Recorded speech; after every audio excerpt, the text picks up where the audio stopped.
Bismillahirrahmanirrahim. Assalamualaikum warahmatullahi wabarakatuh. Mohon izin Ibu saya perkenalkan, nama saya Ahmad Anugrah dengan NIM 859665068. Saya berasal dari program studi PGS. Di sini saya akan menjelaskan ataupun melakukan praktikum terkait pengelompokan zat dalam makanan. Ya, untuk secara singkat saya akan menjelaskan apa itu zat makanan ataupun zat gizi yang ada di dalam makanan. Zat makanan ataupun zat yang ada di dalam makanan merupakan komponen yang dibutuhkan oleh tubuh untuk menghasilkan suatu energi pertumbuhan dan untuk menjaga kesehatan dari kita sendiri. Secara umum, zat dalam makanan itu dikelompokkan menjadi dua, yaitu zat makro dan zat mikro.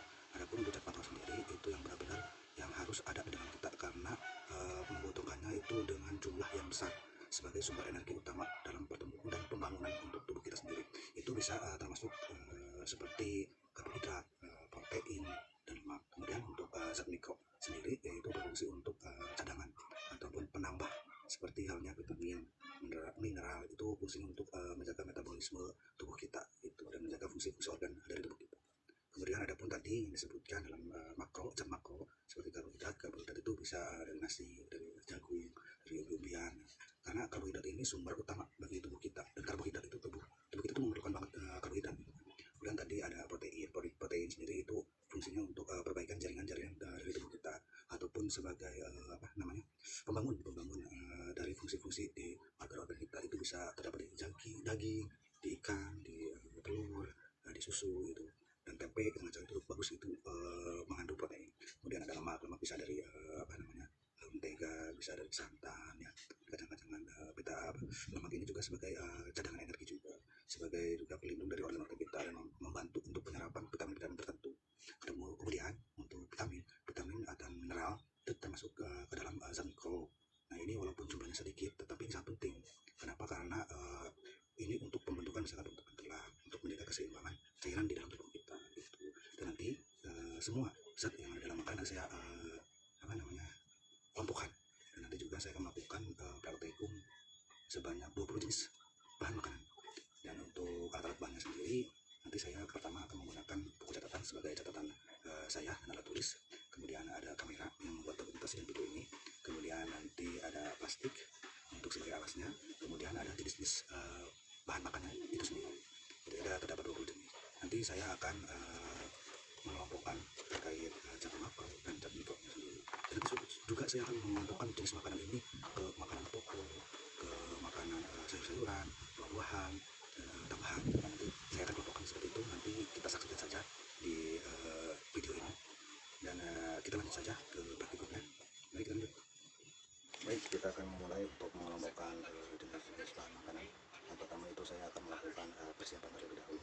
Saya akan menyiapkan 20 jenis bahan makanan.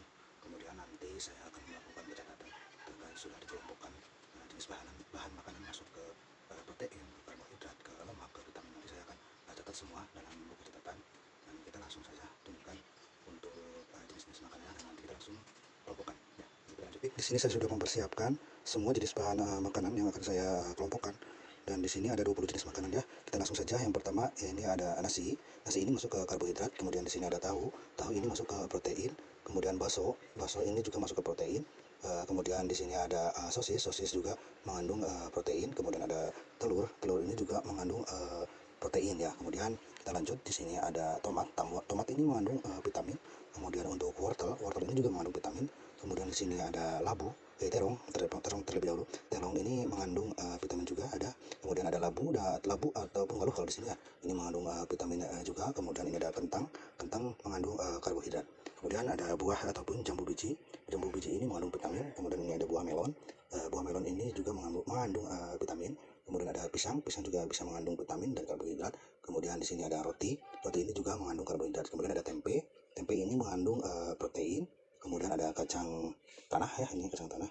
Saya lihat kacang tanah ini mengandung lemak. Kemudian ada santan, santannya santan ini juga mengandung lemak. Kemudian ada mie ini mengandung karbohidrat.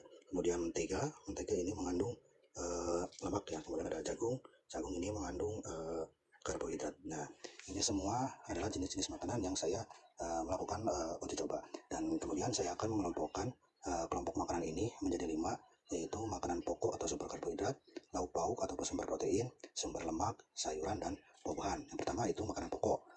Kita akan kasih di atas ini semua yang mengandung makanan pokok yang mengandung sumber karbohidrat. Yang pertama ada nasi, kemudian kita akan masukkan di sini ada kentang, dan kemudian ada roti, kemudian ada mie, ya. Kemudian ada jagung. Nah, ini ada sumber karbohidrat ya, bisa kita lihat. Kemudian saya akan mengelompokkan sumber protein atau lauk pauk. Ya, di sini ada tahu, kemudian ada bakso, kemudian ada telur, ada sosis, ada tempe. Nah, ini ada sumber-sumber ya proteinnya. Kemudian ada sumber lemak, yaitu mentega, ada santan, ada kacang tanah, susah ya, kacang tanah. Nah, ini adalah sumber lemak. Kemudian ada sayurnya sendiri, yaitu terong, ada wortel, ada labu ataupun walu, kemudian ada tomat.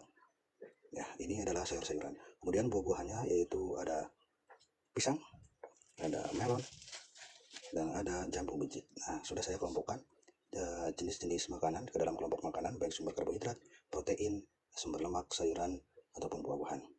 Nah, lanjut untuk video selanjutnya. Berdasarkan pengamatan atau uji praktikum yang tadi saya lakukan, itu terdapat jenis-jenis makanan yang setiap hari kita makan. Setiap makanan itu mengandung gizi yang berbeda-beda. Contohnya pengamatan tadi yang kita lakukan adalah yang mengandung karbohidrat, ada protein, ada lemak, dan ada vitamin. Nah, itu termasuk jenis-jenis yang ada di dalam makanan.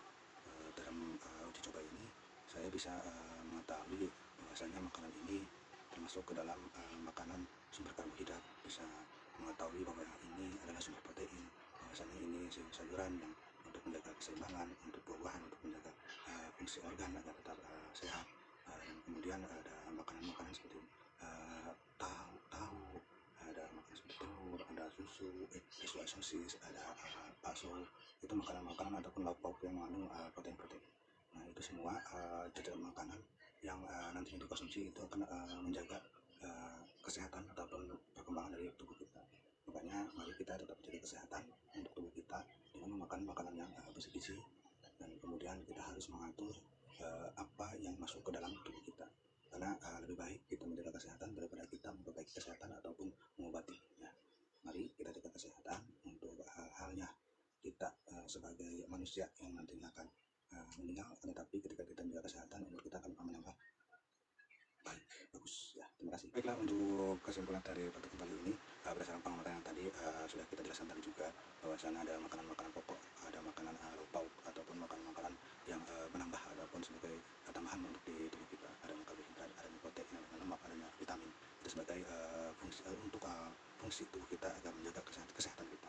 Jadi kesimpulan dalam uji praktikum ini, saya berterima kasih kepada Ibu dosen adanya mata kuliah ini, adanya uji coba ini, saya mengetahui mana-mana kandungan-kandungan dari jenis-jenis makanan.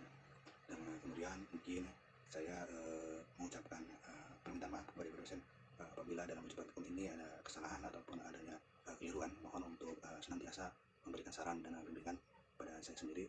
Saya masih tahap belajar, mudah-mudahan Ibu dosen berkenan untuk memberikan masukan agar nantinya apa yang saya sampaikan ke murid atau siswa saya tidak ada kesalahan.